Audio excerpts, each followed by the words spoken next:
कोपेखेरनी प्रभाग क्रमांक 37 सेक्टर 1 और सेक्टर 4 में ऐरोली के विधायक गणेश नायक के वर्ष 2022-2023 के विधायक निधि से नागरिक विकास कामों के तहत सीवरेज पाइपलाइन डालने के काम का शुभारंभ विधायक गणेश नायक के हाथों संपन्न हुआ, जहां इस अवसर पर थाने के पूर्व सांसद संजीव नायक, पूर्व नगर सेविका सायली शिंदे, लता मड़वी, पूर्व नगर सेवक केशव मात्रे, समाज सेवक नारायण शिंदे, रॉबिन मड़वी सहित प्रभाग के असंख्य नागरिक मौजूद थे।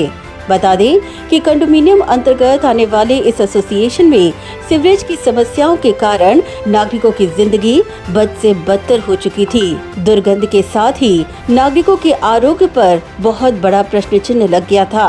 यही कारण था कि सायली शिंदे द्वारा लगातार फॉलोअप के बाद गणेश नायक के विधायक निधि से इस नागरिक काम का शुभारंभ होने से अब यहाँ के नागरिकों को बहुत बड़ी दिलासा मिलेगी। इस दौरान गणेश नायक ने कोपेखेरनी के अन्य एसोसिएशन में भी सीवरेज की समस्या दूर करने के लिए विधायक निधि प्रदान करने की घोषणा की। इस दौरान गणेश नायक ने सायली शिंदे को कार्यक्षम नगर सेविका की उपमा देते हुए कहा कि उनके अथक प्रयत्नों के चलते ही जनता के विभिन्न विकास कामों को लगातार गति मिली है।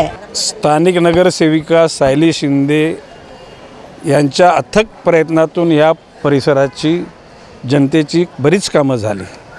आज स्थानिक स्वराज्य संस्थेच्या माध्यमातून होणाऱ्या कामाच्या व्यतिरिक्त आमदार फंडाची त्याच्यात भर टाकून सेक्टर 1 आणि 4 मधल्या सिवेज लाईनी टाकण्याचं काम आज शुभारंभ केलेला आहे। या ठिकाणी आज ज्या भूखंडावर आपण उभे आहोत त्या ठिकाणी बहुविध म्हणजे ज्याला आपण मल्टीपर्पज बिल्डिंग बांधण्याचा आपला विचार आहे आणि तो महापालिकेकडून करून घेऊ आपण।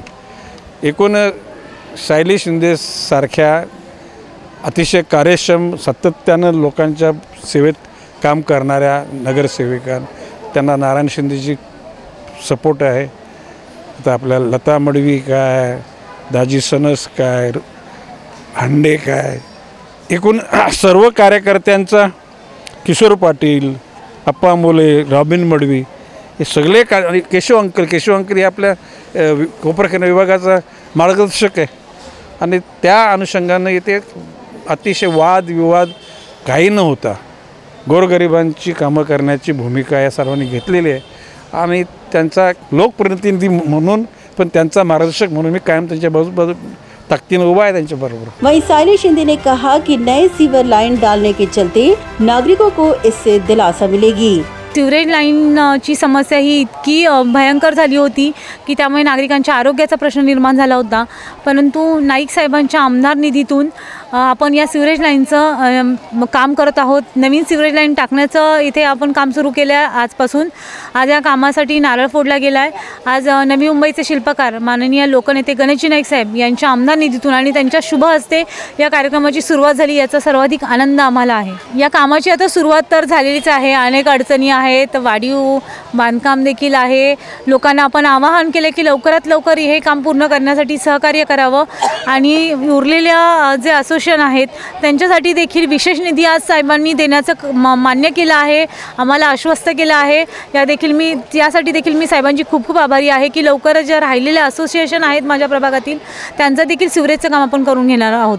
सीवरेज लाईनची आवश्यकता आज या कार्यक्रमाला सर्वाधिक उपस्थित महिला भगिनी होत्या।